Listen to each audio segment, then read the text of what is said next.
Hello everyone, welcome to Timsy Naked Tarot, or welcome back to Timsy Naked Tarot if you are a regular viewer. As you probably know from the title and thumbnail, we are doing a twin flame soul cycle read on your Aries divine masculine runners. Okay, all that being said, it is a general read. It may or may not resonate with you. If it does resonate with you, that is fantastic. If it doesn't resonate with you, don't panic too much. Go and check out the All Signs Overview. There is a link in the description for it. See if anything else resonates, and if it does, fantastic, go and watch that one. If it doesn't, don't worry, just go with anything what tickled your fancy, because it is possible that your person may be working from a different aspect of their birth chart.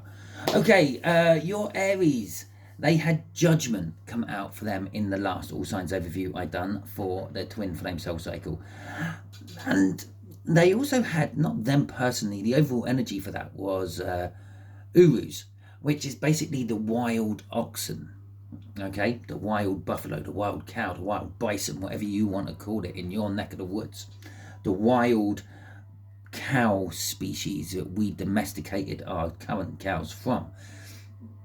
There's a lot of strength involved in this, and there's a lot of I'm going to say clumsiness. Okay, there's a saying, a bull in a china shop is there for a reason. Okay, it might not be intending to come on as strong as this, but it's the energies are lending a little bit of extra power to actions some of us take, and that's what's causing this bull in a china shop energy. Right, okay, so we got Judgment. Judgment is they might be just sitting there looking back, reminiscing and judging, did I make the right choice or did I make the wrong choice? Okay, they could be thinking, I want a second chance at this, I want to try again. Okay, and that's what Judgment is. Let's have a look at what the cut cards say before we do the cut. What was at the bottom of the deck? The Knight of Cups. Okay, that particular Knight of Cups, on his knees at an altar, offering his love for something. I don't know what that something is, and I don't know what the altar is for. It could be offering their love to you. It could be offering their love to someone else. All because there is Judgment and they're wanting a second chance doesn't necessarily mean it's with you. Okay, we also have the Four of Wands coming out. I giggle because I believe I had two cards come out as I was doing my pre-shuffle for this one. I believe this one is, oh no, that's the King of Wands. Is that one? The Four of Wands. Okay, and that's telling us that there's commitment. The divine masculine is committing to something.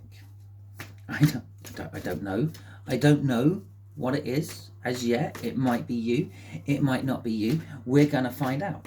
Okay, and the way we're going to find out is we're going to do how they're thinking about you at the moment, how they're feeling about you, what actions they're likely to take towards you, what's currently blocking all this, or possibly what had been blocking all this, and then a potential outcome for you at the end. Okay, and there's our first card. Oh look, come out in reverse. The potential outcome will come from the bottom of the deck, and I do like doing my twin flame reads, as much as I hate doing the twin flame reads, because like everyone on YouTube does twin flame love cycle reads. Yeah, and I know that's kind of like what you all want to know. When's my true love coming in? How's my love life going? All that. But I don't like following the crowd. I don't like being a sheep. I like doing my own thing, and that's why you only get twin flame cycles off me every now and then. But what I do like about doing my twin flame cycles is I put my balls on the line. I put all the cards out here. I have no idea what any of them are. You find out what they are at the same time I do. Okay, yeah. Pre-shuffle, I knew that was there. They fell out the deck. I put them back in. That's how I knew they were there. Okay, I had them in the wrong order, but I knew they were there. So let's have a look how they're thinking of you at the moment. The Seven of Swords. Now the Seven of Swords is a card of changing tactics, among other things. And when it's in reverse, it's kind of saying the tactics aren't changed. So the way they're thinking about you is the way they've always felt about you. Okay, if you've ever met your twin flame, if you've actually had anything with them, you will know. Whatever they felt for you when you knew them the first time round, or before they ran or whatever, that's how they still feel for you. But the other thing about this is they're thinking, I'm not going to deceive the tarot team anymore. I'm not going to, if the tarot team came up to me yesterday and said, should we make another try of it? I probably would have said no, because I don't love you, la la la. But now, if they come up and said it to me today, it would be yes, because I've always loved you. This is the sort of energy where you might not have had contact with your person for a long time, and then all of a sudden you get a message out of nowhere saying, I miss you, and then nothing again. Okay, because they're wanting you to know how they actually do feel about you. They're not trying to deceive you anymore. They're not trying to pull the wool over your eyes. Okay, oh, bless. Why? Why is this? Because they've healed. Well, whatever they've healed. And it's strange. If you go back and watch any of my other twin flames, yeah, I very rarely say anything other than that's the blocking card. That's what's blocking the situation at the moment. And I said that might have been what was blocking the situation for this particular read. And because whatever was blocking it, they've healed from it.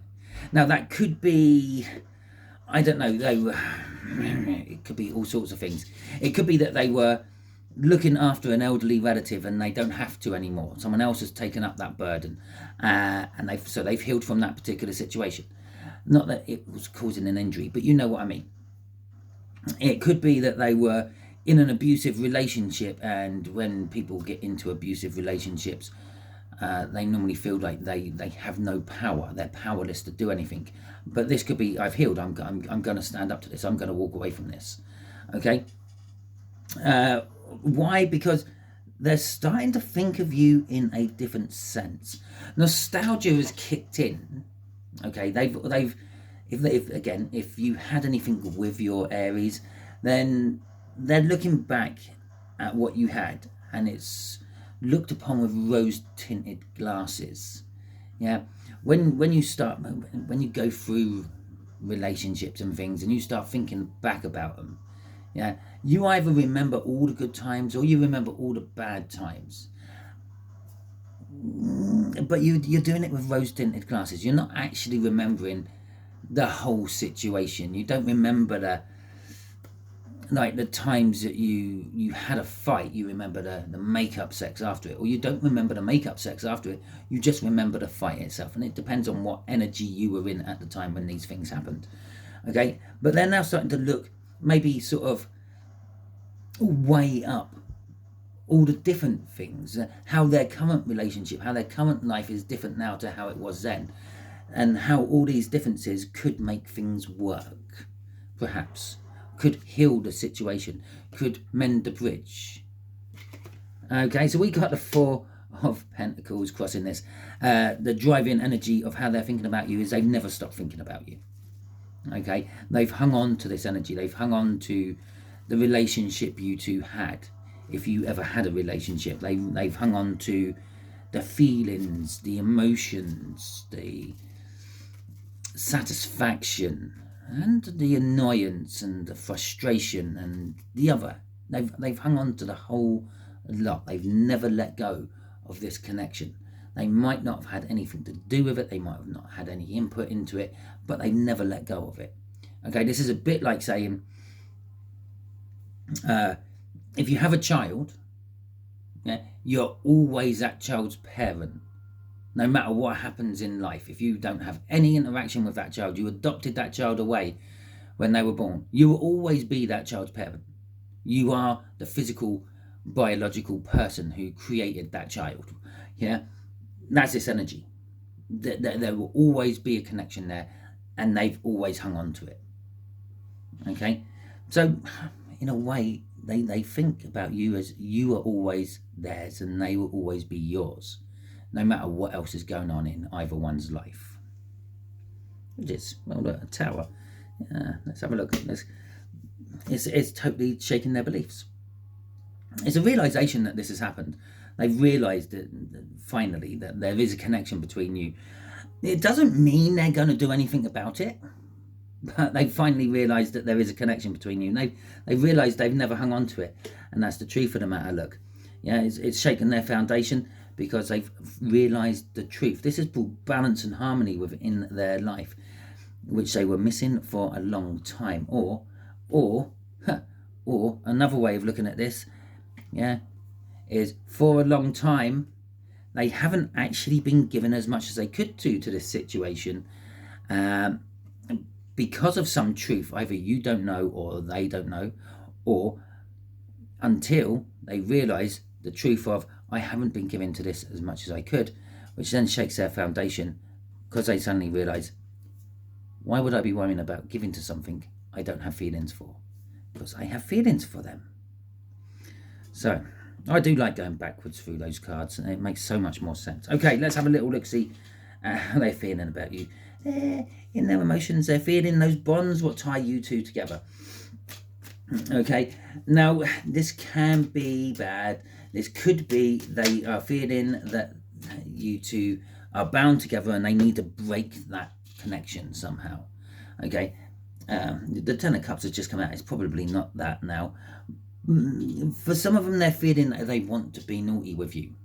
Okay, they want to be chained to you. They want to be linked to you somehow, and the feelings are there. And it's like it's like a drug in their soul. It's like something which keeps them going, keeps them waking up in the morning. No matter what's going on in their life, they always think, I've got those memories, and that will get me through it.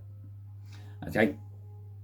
Again, they might be in an abusive relationship, and it's your connection what actually gets them through it every day. Yeah, it's kind of saying there's something toxic about it. Okay, this could be toxic in the sense of, I don't know, maybe they drink alcohol, maybe they take drugs, maybe they gamble. Okay, maybe they're thinking about gambling life away, or they feel that they want to gamble life away on and take a chance with you, because these are how they feel about you. Maybe they're realizing that you're like a toxin to them. You spike their endorphins or their testosterone or whatever it may be, and their dopamine. I think both sides have dopamine, and that sort of thing. Okay, we have got the 10 of Cups coming out here. That's happiness. That's like having the person of your dreams, or the life of your dreams, the relationships of your dreams. Okay, no, it's not quite the life of your dreams. It's not quite having everything, but it's definitely on an emotional level. This is community. This is like having the backing of your friends, your family, your work colleagues, and everything. Everyone, when they're feeling about you, everything could be right. Okay, let's see what else is going with this. We got the Queen of Wands. So in their soul, they are just emotionally drawn towards you. Emotionally drawn towards you. You are emotionally attractive. You are an emotion magnet. Okay, to their soul. You're literally sucking them in like a black hole from a very far, far away, in a galaxy far, far away. I don't know. Star Wars seems to be slipping into these reads quite a lot. So you're an attractive force, okay, to their soul. You are the nectar to their bees. You are the yin to their yang. You are the north to their south. There's this attraction, and they feel they are slowly getting dragged in towards it. Okay. Now, obviously, a black hole far, far away takes a lot of time to suck anything in. But once it gets really close, then it savors it, and it takes even longer time to actually digest it. Okay, let's have a look at what's coming on the bottom. What's driving their feelings towards you? The Seven of Swords. Everything they're thinking about you. Okay, we've just made this complete loop. They think about you. You trigger rough things in their soul, which then relates back up to their brain, which is then telling them, well, maybe I should actually stop lying to myself about this. Maybe I should stop lying to them about this. Maybe I should change my tactics. Maybe I should do something about it. Okay? Apparently I'm healed. I don't think of the collective anymore and think, oh, they were nasty. They're not thinking of the bad anymore because they've healed. They're thinking of all the good. Okay, and that just makes one big loop. Okay, this loop is a bit like a paradox at the moment. It's kind of like you can't go back in time and kill your granddad, because if you go back in time and kill your granddad, your dad was never born, which then in turn means you were never born, which means you can't go back in time and kill your granddad. But there is the whole throw the spanner in the works, and how about your granddad was never actually really your granddad? It was just someone who married your gran, and your gran was pregnant with your dad by someone else before they got together. Interesting concept. Okay, so you go back, you kill your granddad, and the only thing what's really changed is, well, your dad never knew his dad, and you never knew your granddad. And the chances are your gran, because she's in a situation where she's pregnant, will go and get married again. Okay, because we're talking, what, some 50, 60, 70, 80, maybe even 90 years ago. We're talking about, yeah, it weren't good to be a woman and pregnant and not be with anyone. How times have changed. People think times ain't changed, man. How times have changed, eh? Underneath our Seven of Swords, we have the world. Yeah. What's driving their feelings? The way they think about you is driving their feelings about you, and their feelings and trigger their thinking, and it's that loop. But this loop is bringing them into something new, expressing their love and expressing their feelings. As I said, you might get a message saying, I miss you. Okay, and then we got the Fool coming out on top of that. It's literally the card what comes after that. It's just, let's start a new journey. Let's start a new journey. And then we got a Five of Cups. Because I fucking miss you. You can't write this shit. And then underneath that is that fucking Knight of Cups, which we saw when we done the cut. What started this whole read off, really. Okay. That's loss and sorrow for loss. Yeah, there's a new journey starting there, because they miss you. They want to start a new journey with you. They're willing to tell you how they feel about it, to end up having the world with you, but they have to change the way they act, the way they think. So we got the Knight of Pentacles. I'm just going to clear my throat quickly. So their actions towards you, Knight of Pentacles, whatever their actions are going to be, it's going to be slow, but it is inevitable. It's going to happen. Out of all the knights in the tarot deck, the Knight of Pentacles is the one that always hits its goal. Okay, it might take an age, but it always gets there. The goal might not be there anymore, but it always gets there. Yeah, if they were sent out to kill the enemy knights, those enemy knights have died of boredom before the Knight of Pentacles get there. But unfortunately, the other knights, the Knight of Swords, the Knight of Wands, the Knight of Cups, they're all laying dead at the feet of the other knights. Yeah, and then this one comes in and does the job. We got the Five of Pentacles coming out here, and we have got the Queen of Cups. I'm tempted. I'm going to have a look. Hold up, we got that world again underneath there. I want to see how many different cards there are, and the Seven of Swords. So, yeah, they're still there. It's a bit of a deeper energy than I first gave it credit for. And so we got the Five of Pentacles there. The Five of Pentacles is an energy of like worrying over things that are never going to happen. So this is what's telling us what is slowing down this night. They're worrying about things which are never going to happen. They want to come to communicate. They want to give you their cup of love. They want to start something. It's the Queen of Cups. It's one of two cards will have more love for someone else that is rightly and fairly allowed to be given. Okay. No one on the earth should have that much love for anyone else. Okay. So for maybe the energies of the universe, source, God, whatever you want to call it, for its creations. But that's how much there is. I knew that was going to go. I'm going to put you on pause while I sort out the lighting. No, what have I done? Oh, dear. Okay, yeah, so we're back, and it's good. It did pause. It didn't stop anything. So yeah, so where were we? So they want to express how they feel towards you, but they're worried about the outcome. They're worried that you're gonna shoot them down in flames. They're worried about you're gonna say no, it's too late. They're worried that you're gonna say, really, I should not answer to this. You ghosted me, okay? And they're worrying that you might react in all the ways they think you might react in. But you have to remember, they're thinking how you're going to react from a divine masculine point of view, okay, not a divine feminine point of view. Now, from a divine feminine point of view, you might weigh up the situation and go, well, this isn't the right time, and it's not going to work at the moment.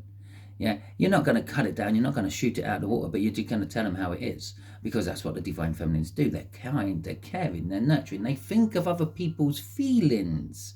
Okay, the divine masculines don't. They just tend to go for what they want. They don't really think about other people's feelings or anything like that. You've got to think of like how emperors and empresses have ruled worlds. Okay, obviously, yes, they both make some rather nasty calls every now and then, but the emperor is very quicker at doing it than the empress is. So they're worried about how you're going to react. They're worried about being left out in the cold by you, and the actions they're wanting to take towards you, which will eventually come clean after their worryings, yeah, is they want to communicate to you about leaving you out in the cold. Okay, it might never go any further than that. It might be they're just wanting to clear their conscience. So let's have a look at their what's driving this. Some sort of ending is driving this. Okay, and we saw the tower when we were doing the crossing cards there. We saw the tower buried in there, all those crossing cards. That's the ending. That's something was changed. Something has changed in their life. Something's come to an end. Now, this could be a red flag. This could be that they've, if they were in a relationship, yeah, it could be that they're rebounding. Okay, if they were caring for an elderly relative, like I said, they might have been doing as well. This could be they're looking for someone to like cry on their shoulder. Okay, because of maybe that relative is being looked after by a heavenly body now. Okay, so that's kind of is I'm feeling red flags from it. But it could work out positively for you. We'll see how it goes. Let's have a look at what's blocking them. The Nine of Cups is blocking them. Emotional fulfillment. How strange. And the Minor Arcana of the Star. Okay, that's better. And so it is. It's something they've wished for. It's something they've manifested for. Is blocking them. And I kind of get. It's like it can't be that simple. Where's the catch? Okay, is the kind of energy I'm getting off that Nine of Cups. Why a Nine of Cups is in the blocking position. Okay, or why the Nine of Cups was in the blocking position, perhaps. It's kind of like the Minor Arcana of the Star. It's the free will of manifestation, if you want. It's like manifesting something into existence because you thought you wanted it, and then you went for it, and you made it happen. Not you thought of something and you waited for the universe to deliver it. Okay, that's kind of like wishing. Oh, come on, sort out the light, and there you go. But this is what's blocking it, because it was too good to be true. Can I just really think that?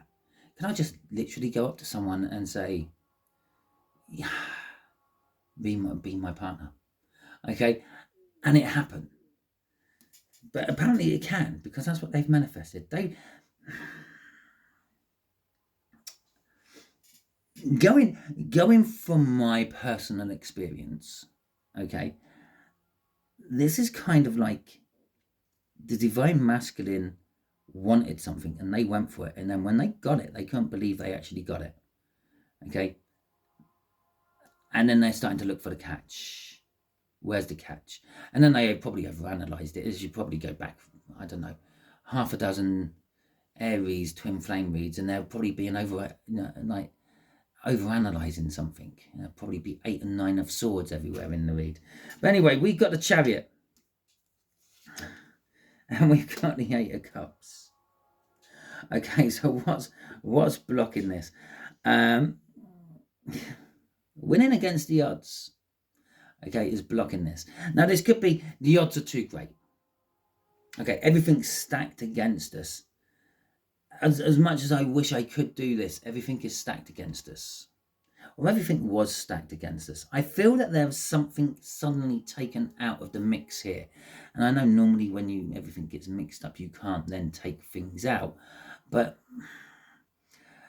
you can.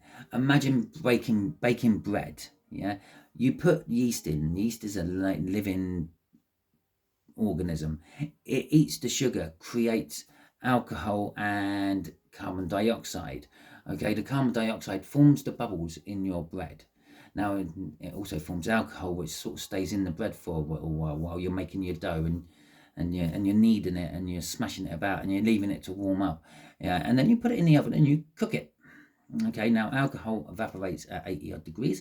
Don't ask me what that is in Fahrenheit, you Americans. I ain't got a clue. Get your calculator out and work it out. Get your phone out and work it out. Okay.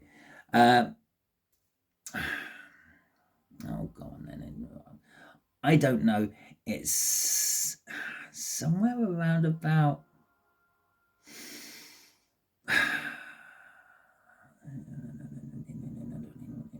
138, perhaps. Yeah, I'm not sure. I don't use Fahrenheit. If I am close, let me know in the comments. Yeah. Anyway, so it's like but the other thing what happens is you get the alcohol out of that bread because you've evaporated it off, but you've also killed the yeast, the living organism. So there were two things in that loaf of bread. Yeah, when it started, when you mixed everything together, which by cooking it, you extracted out, killed off.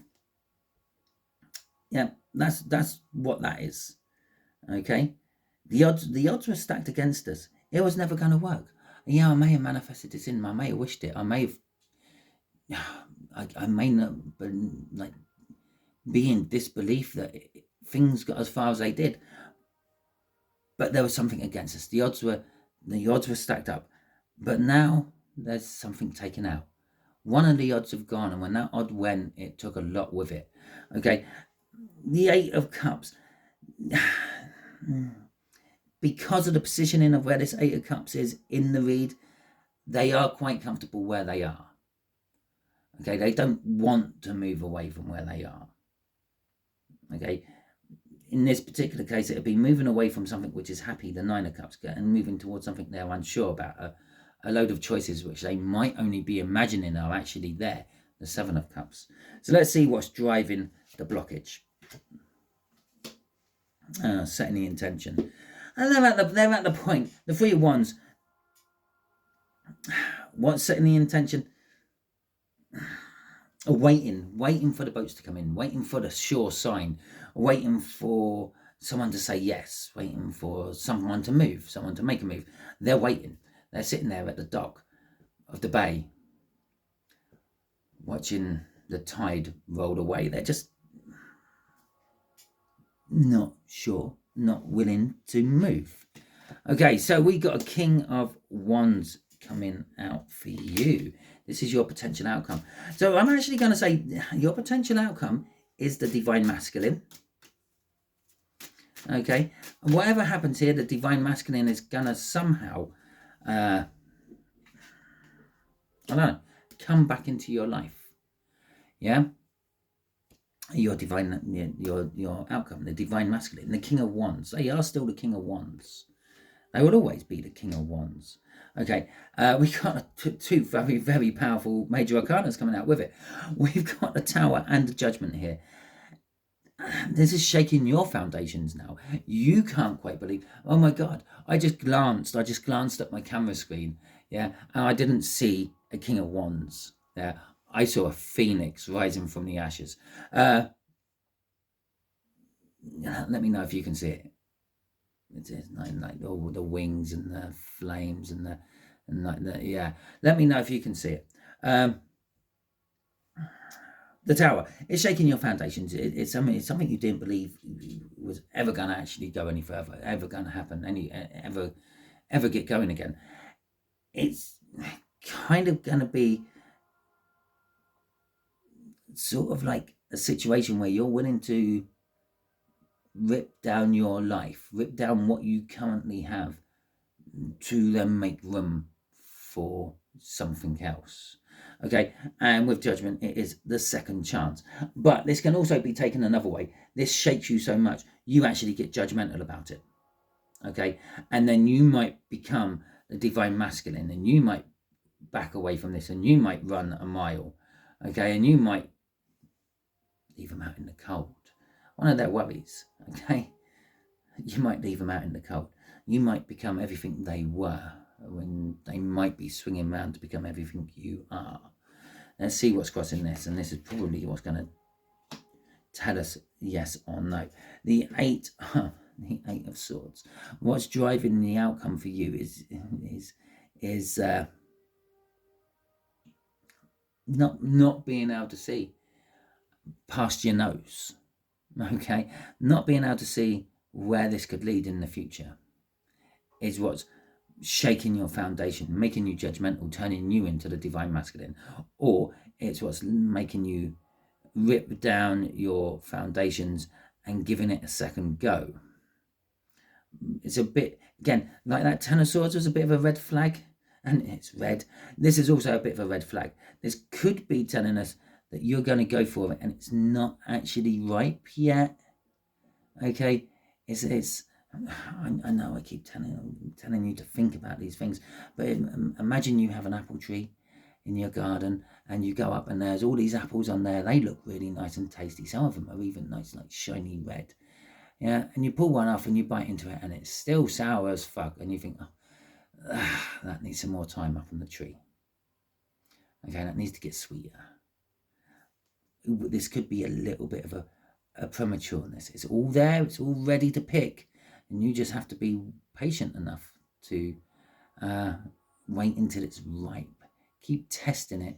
Don't just go ahead and eat it all. There you go. So that is the end of your read. Hopefully it resonates with you. If it does resonate with you, oh no, shall we go on then? Let's see. It just suddenly popped into my head. I thought, I haven't used them yet in these reads, and I wasn't planning to, but I thought, yeah, okay, right. There we go. You're too good for me. This is what your person would like to say. Your Aries would like to say. You're too good for me. It's energy. They've manifested it, and it's against the odds. I can't believe it's happened. You're too good for me. Yeah. So that is what they would like to say to you if they could say anything to you right this very second. Now that is the end of your read. Hopefully it resonates with you. If it does, that is fantastic. Why don't you hit that thumbs up button and let me know it resonated with you. If you're feeling really generous and you have a few extra seconds, yeah, why don't you have a little hunt around and see if you can find the hype button, and while you're looking, see if there's a super thanks and hit that as well. Follow the instructions and see where it takes you. If you didn't like this video, that's absolutely fine. Give it a thumbs down. That's what it's there for. But can you let me know in the comments what it was you didn't like about this video, and then I might be able to put it right in future videos. Talking about future videos, if you haven't already subscribed to my channel, I strongly suggest you do so. By doing so, you'll be like volunteering your energies to the Tarot Team Pot, which in turn will make reads like this resonate with you on a more personal level in future. Until the next time you're watching one of my videos, you'll be good out there.